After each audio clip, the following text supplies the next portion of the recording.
कूड़ेदान का इस्तेमाल कर रहे हैं, कूड़ेदान रखे हुए हैं।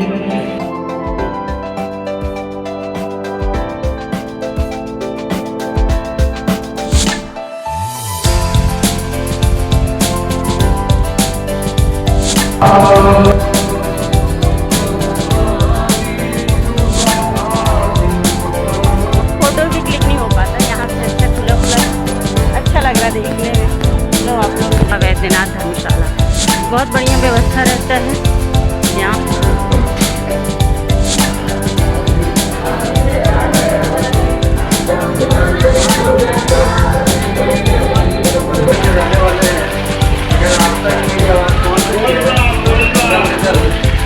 दोस्तों आज मंगल और हम लोग कांवर का है आज तीसरा दिन है ना, तीसरा दिन है। और हम लोग अभी रुके छत्तीसगढ़ के पास में धर्मशाला है, वहाँ रात में, फिर उसके बाद अभी निकल रहे हैं। 5 तो बजने वाले हैं और अभी पड़ाव देखेंगे कहाँ रहेगा। आज वैसे कोशिश रहेगी कि आज बाबा की नगरी में पहुँच जाएं। तो बस चलिए अब हम लोग कांवर उठाएंगे, पूजा हो गई है। ये देखिए धूप का बोल बम। छत्तीसगढ़ से जो धर्मशाला 10 कदम की दूरी पे थी ना, वहीं पे हम लोग सोए थे और सुबह 3:30 बजे उठ के नहा के शायद हम लोग 4 बजे निकल लिए थे वहाँ से। आयुष को भी फीवर था, छोटू को भी फीवर था, तो उनकी भी चिंता थी और साथ में पहुँचने की भी चिंता थी। तो दोनों को मेडिसिन रात में वैसे दे दी थी मैं, और सुबह के लिए बता के आ गई थी। खैर वो लोग गाड़ी में जाते हैं तो गाड़ी में बहुत सारे बम रहते हैं, तो उनका ख्याल भी रखेंगे, ऐसा नहीं है। और यहाँ पे हम लोग फर्स्ट स्टॉपेज लिए हैं थकने के बाद, शायद 7 या 8 बज रहे थे, क्योंकि सुबह के टाइम ना आप कंटिन्यू 3 से 4 घंटे चल लेते हो, उसके बाद ना फिर आप हर 2 घंटे 1.5 घंटे में रुकना पड़ता है। तो इसलिए हम लोग कोशिश करते हैं कि जितनी जल्दी सुबह उठ के चले जाएं तो एक जो लिमिट है ना अपना चल के पहुंचने का वो हो जाए। तो यहाँ पे बस 5 मिनट के लिए रुके थे क्योंकि पैरों में काफ़ी दर्द हो रहा था, तो स्प्रे लगाई मूव वाला, और मूव स्प्रे और क्रोसिन, यही 2 चीज़ होते हैं जो मेरे पैदल चलने में सहारा बनते हैं। मतलब रोज़ रात में एक क्रोसिन खा के सोना और सुबह फिर से फ्रेश होके निकल लेना। और जहाँ भी चलते चलते पैर में ज़्यादा दर्द आ जाए तो मूव लगा लेती हूँ। तो बस वही मूव लगा के 5 मिनट का रेस्ट लिए थे और उसके बाद हम दोनों ही चल दिए थे साथ में। और इस बार हस्बैंड जी की भी तबीयत थोड़ी सी गड़बड़ सी थी, क्योंकि रात में हम लोग क्या ना बस पूड़ी और खीर खाए थे, सब्जी खाए नहीं थे, तो नमक की कमी की वजह से शायद वीकनेस भी लग रहा था। और अभी हम लोग का जो था कि एक टारगेट था कि यहीं पे जा कर के नाश्ता करना है, तो इसलिए हम कहीं नाश्ता भी नहीं कर रहे थे। और एक ये था कि मतलब आप एक टारगेट बना के चलते हो ना, तो बिल्कुल उसके अकॉर्डिंग चलोगे तो फिर टाइम से आप पहुंच जाते हो। लेकिन अगर आप टारगेट नहीं रखोगे तो फिर उसमें हर आधे घंटे में आपको लगेगा आप थक गए हो, उतरना है, रुकना है, ऐसा हो जाता है। तो इसलिए हम लोग टारगेट बना के रखे थे। एक शिवहम आश्रम है, धर्मशाला ही है कहना चाहिए, सेवा मतलब वहाँ पर हर चीज़ आपको फ्री सुविधा है।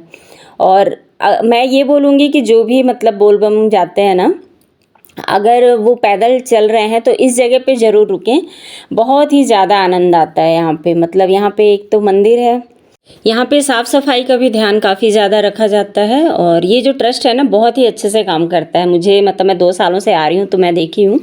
और यहाँ पे गर्म पानी की सुविधा, जैसे पैरों में आपको सिकाई करवानी है उसकी सुविधा है, चाय कॉफ़ी नाश्ता खाना मतलब टाइम टू टाइम रहता है। जैसे अभी चाय और कॉफ़ी वगैरह का था, पर हम लोग कुछ भी नहीं लिए क्योंकि हम लोग को थोड़ा सा रेस्ट करना था। और यहाँ पर ना भजन बजते रहता है, तो जो कांवरिया होते हैं ना वो भी आनंद लेते रहते हैं।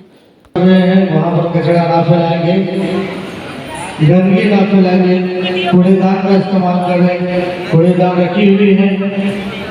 और लोग जी आप अपने सामान की सुरक्षा स्वयं करें, स्वयं रखें, जहाँ तहाँ सामान रख करके ना जाए।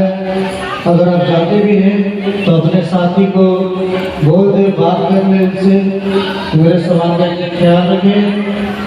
मोबाइल अगर चार्ज में लगाए हैं तो उससे भी अनुरोध है कि चार्ज में लगा करके मोबाइल कहीं नहीं जाए। और यहाँ पे इंस्ट्रक्शन देते रहते हैं, आपको बताते हैं ताकि आपके सामान की चोरी भी ना हो। मतलब वैसे तो वो देख रेख करते हैं, पर फिर भी बोलते हैं कि आप अपने से अपने चीज़ों की वैसे भी ज़्यादा कुछ तो सामान कोई रखता नहीं है, सब एक एक थैला रहता है, एक मोबाइल रहता है, तो वो हाथ में ही चलते रहते हैं, इसलिए चोरी होने वाली तो कोई अभी तक प्रॉब्लम मुझे तो नहीं दिखी है। पिछले 3 सालों से मैं जैसे जा रही हूँ तो मुझे कभी भी इस तरह का, यहाँ तक कि कुछ बम लोग का ना छूट जाता है सामान, तो वो एक स्टॉप पे चले जाते हैं, फिर याद आता है वो वापस वहाँ से आते हैं कांवर को वहीं छोड़ के, यहाँ पे उनका सामान वहीं का वहीं रखा मिलता है।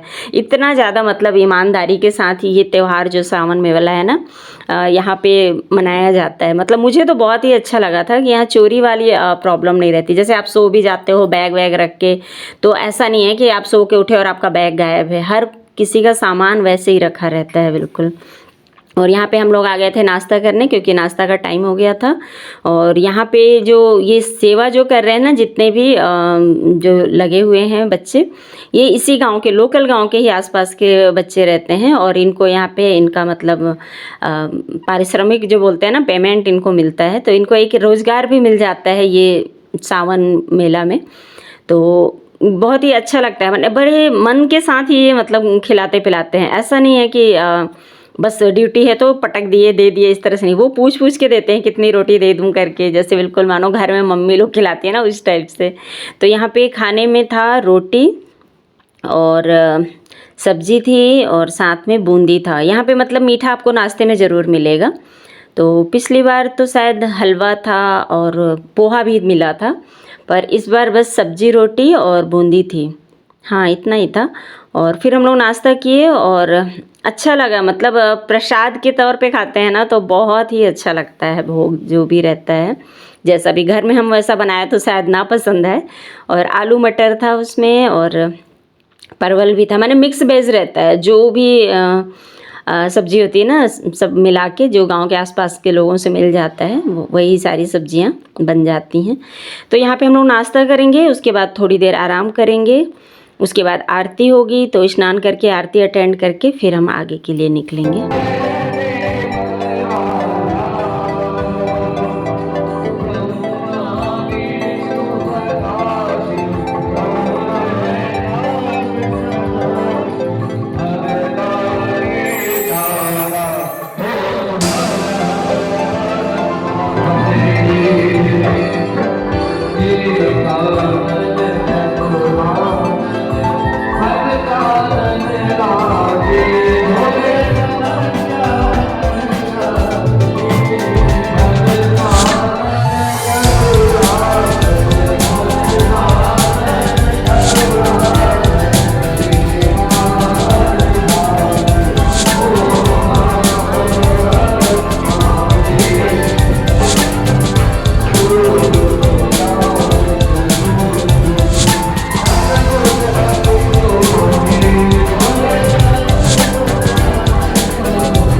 यहाँ पे जो आरती है ना, वो सिस्टम मतलब म्यूजिक सिस्टम के साथ होता है, तो इतना आनंदमय और रसीला आरती रहता है ना कि मेरी तो थकान ही पूरी ख़त्म हो गई थी। और एक आरती ख़त्म हो, दूसरी आरती शुरू हो जाए, हनुमान चालीसा भी हुआ, फिर से राम स्तुति भी हुआ, तो मतलब ना एक एक करके आते जा रहा था, तो बहुत आनंद तो बहुत आ रहा था। 1 घंटे के आसपास मुझे लगता है, 1 घंटे तो नहीं लेकिन पौन घंटे तो ज़रूर लगे होंगे। उसके बाद हम लोग निकले अपने आगे के लिए।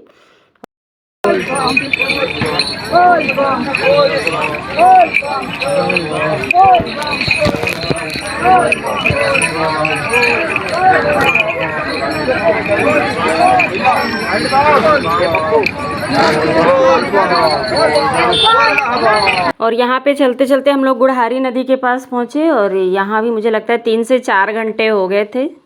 3 घंटे तो हो ही गए थे हम लोग को चलते, और बीच में एक आध जगह रुके भी थे, थोड़ा सा आराम किए थे, उसके बाद फिर आगे बढ़े थे।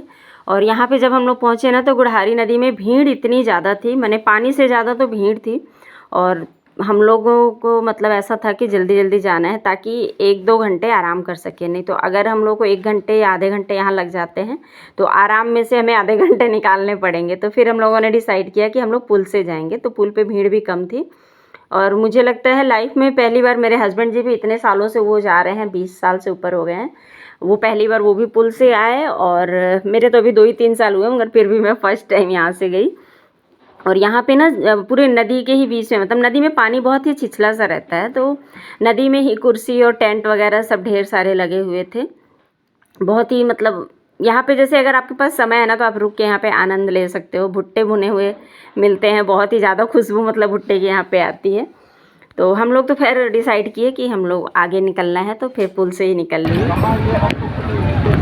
गुढ़ारी नदी में इतनी ज़्यादा मतलब पानी से ज़्यादा तो भीड़ है, तो हम लोग बोले भीड़ से निकलने के लिए बहुत थक भी गए ना, तो जल्दी जल्दी भागना है करके, तो इसलिए, और उसमें भीग भी जाते थोड़ा सा। और हम लोग को अभी क्या है ना, रुकना है धर्मशाला में, तो 2-3 घंटे का रेस्ट लेंगे, उसके बाद आगे देवघर के लिए चलेंगे। और ये देखो कुछ इस तरह का लुक है।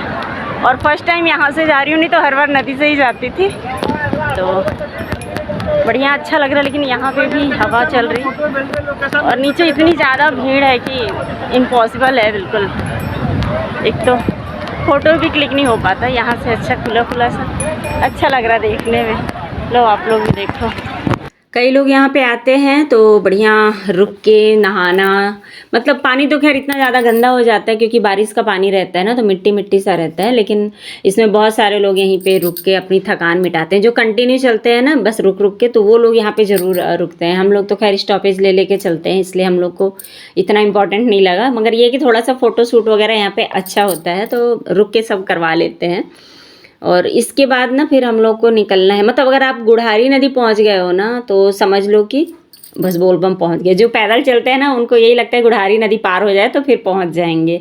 तो आप कितने भी थके रहते हो तो फिर उसके बाद आगे का सफ़र, ऐसा नहीं है कि आगे का सफ़र कम है, लेकिन ये है कि एक राहत मिल जाती है, लगता है कि हाँ अब हम पैदल पहुँच सकते हैं। तो इसीलिए मैं भी काफ़ी ज़्यादा खुश हो गई थी। गुढ़ारी नदी पार करने के 15 कदम आप चलोगे तो फिर ये धर्मशाला आपको मिलेगी, बाबा वैद्यनाथ धर्मशाला। बहुत बढ़िया व्यवस्था रहता है यहाँ पे। में तो तू पार हुआ हम लोग देखे, और आरती वारती यहाँ पे कांवर रखने की भी बहुत अच्छी सुविधा रहती है। पिछले साल भी मैंने आप लोग को यहाँ का वीडियो दिखाया था। और रात के समय आने से तो यहाँ पे इस जगह पे स्टेज पे कार्यक्रम भी होता है, पर हम लोग हर बार दिन में ही आ पाते हैं। और यहाँ पे खाने की भी व्यवस्था है, बाथरूम वगैरह भी बहुत अच्छा है, महिलाओं के लिए अलग, जेंट्स के लिए, और बहुत लंबा चौड़ा सा है। और ये जो धर्मशाला है बहुत ही कई जगह के क्षेत्रों से दान के द्वारा चलाया जाता है ये संस्था। मतलब आसनसोल भी है, धनबाद, इधर अंबिकापुर, कई जगह के हैं यहाँ पे। तो चलिए हम लोग भी कुछ खा लेते हैं और यहीं पे 2 घंटे आराम करके फिर बाबा की नगरी के लिए कूच करेंगे। बहुत मेहनत का काम रहेगा अभी फ़िलहाल। और इस धर्मशाला में ना आप 80 रुपये का एक टोकन कटाएंगे, उसके बाद आप पूरा पेट भर आपको खाना मिलेगा। और खाने में नॉर्मली जो खाना रहता है ना उसके साथ में आपको कढ़ी आपको हमेशा मिलेगा। जितनी बार भी मैं आई हूँ ना कढ़ी ज़रूर मिलता है। और मीठे में यहाँ भी बूंदी था, जैसे कि सेवम में हम लोग हम लोग को आज दोनों टाइम खाने में बूंदी ही मिला। शायद ये भी रीज़न हो सकता है बूंदी खाना जिसकी वजह से मेरा आगे पेट खराब हो गया था। खैर रीज़न कोई भी हो, फ़िलहाल अभी खाना आ गया था। तो खाने में सब्ज़ी थी, एक आलू और पता नहीं कुछ मिक्स था, शायद लौकी थी या पालक, ये क्या परवल था, और दाल था और कढ़ी थी। कढ़ी यहाँ की बहुत ही टेस्टी होती है, मतलब गर्मा गर्म कढ़ी रहती है। और आप यहाँ पे जब रुकोगे तो 24 घंटे में कभी भी आप रुकोगे आपको यहाँ पे खाना ज़रूर मिलेगा। रोटी में बाकायदा बटर लगा के मिलता है और पापड़ भी मिलता है, चावल भी मिलता है साथ में। हाँ बस ये कि थोड़ी सी यहाँ पे ना मक्खी वक्खी का ज़्यादा वो है, अब क्या रीज़न है पता नहीं, या हो सकता है नदी पास में है इसलिए। और बारिश का मौसम तो रहता ही है, लेकिन शिवोहम में ना बिल्कुल इतनी साफ़ सफाई रहती है, एक भी मक्खी नहीं मिलती है आपको। वहाँ पे फिनाइल वगैरह से हर चीज़ धुलते रहता है। तो यहाँ पे ये है कि 80 रुपये दीजिए और पेट भर खाना खाइए, और ताज़ा खाना मतलब मिलता है, जैसे तुरंत बनते रहता है, खाते रहिए। तो बस खाने में हम लोग को मिल गया था रोटी, सब्जी, दाल, कढ़ी, अचार और बूंदी, और साथ में पापड़ और चावल। तो भरपेट आप खाना खा सकते हो, रोटी भी आप कई बार ले सकते हो, चावल भी। खैर यहाँ पे खाना खाएंगे और उसके बाद थोड़ी देर आराम करेंगे। थोड़ी देर क्या, 2 घंटे तो आराम से मतलब आराम करेंगे। उसके बाद फिर से नहा के फिर कांवर लेके आगे चलेंगे। और यहाँ से फिर अब ज़्यादा दूरी रहती नहीं है, दूरी रहती है बट ये रहता है कि हाँ अब पहुँचने वाले हैं। मतलब 4 बजे भी अगर चलेंगे ना तो 9 बजे तक देवघर पहुँच जाते हैं, बाबा की नगरी, जहाँ पे हम लोग का अगला पड़ाव रहता है। तो होटल बुक रहता है, तो वहाँ पे हम फिर पहुँच जाते हैं। तो इतना हमको पिछले साल भी हम लोग ऐसे ही 4 साढ़े 4 बजे ही निकले थे और रात के 8 या 9 बजे पहुँच गए थे। इस बार भी यही था है कि पहुंच जाएंगे, इसलिए टेंशन नहीं हो रहा था।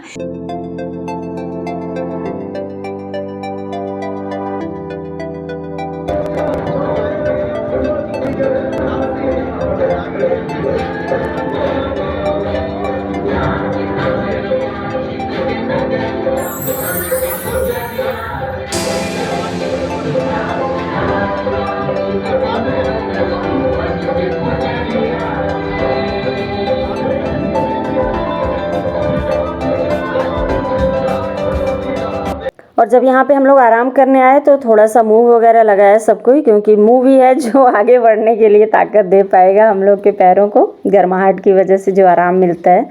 तो ये था कि 1 घंटे मूव लगा लेंगे। तो उसके बाद सोने के लिए जैसे ही हम लोग किए तो कुछ कांवरिया बम जो कि बिल्कुल उनको ये हो गया कि चलो अब थोड़ा सा डांस करना ही है, तो भोलेनाथ के गाने पे ये लोग यहाँ पे डांस कर रहे थे। अच्छा भी लग रहा था देख के, पूरा ये लोग का एक ग्रुप था। तो ये लोग को बस अब निकलना था, इसलिए इससे पहले ये लोग थोड़ा सा मतलब ये लोग आराम कर चुके थे। उसके बाद अभी डांस करके फिर नहा के अपनी अपनी कांवर लेके आगे बढ़ने वाले थे।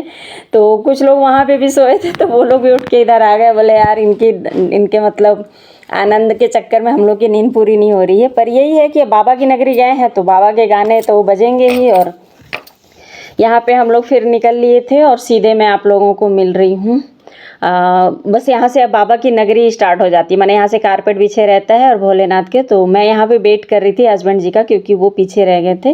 हुआ क्या था, बारिश हो रही थी, सब कोई बारिश में रुक गए थे, पर मैं बारिश में ही चलते रही। मेरे गीले तो हैं ही, थोड़े से और गीले हो जाएंगे। और बारिश में ना चलना मेरे लिए आसान होता है, मतलब मैं पैरों में ठंडक लगती है तो चलना मेरे लिए बहुत ज़्यादा आसान हो जाता है, पता नहीं क्यों। तो मैं काफ़ी मतलब पहले आ गई थी, 15 से 20 मिनट रुकी थी, फिर हस्बैंड जी आए थे, उसके बाद हम लोग साथ में निकले थे। तो आज का दिन तो बस इस तरह से ही बीता था। और होटल जाने के बाद इतनी हालत ख़राब थी कि कोई वीडियो नहीं बनाई, फटाफट से नहाई और सो गई थी। फिर सुबह आप लोगों से मिलूंगी। तो आज का वीडियो यहीं तक रोकूंगी। अगर चैनल पे आप लोगों को कुछ भी पसंद आया होगा तो लाइक ज़रूर करना, चैनल पे नए हो तो सब्सक्राइब कर लेना, अपने अपने फ्रेंड के साथ वीडियो ज़रूर शेयर करना। तो चलो कॉमेंट में लिखना मत भूलना, हर हर महादेव। तो बोल बम।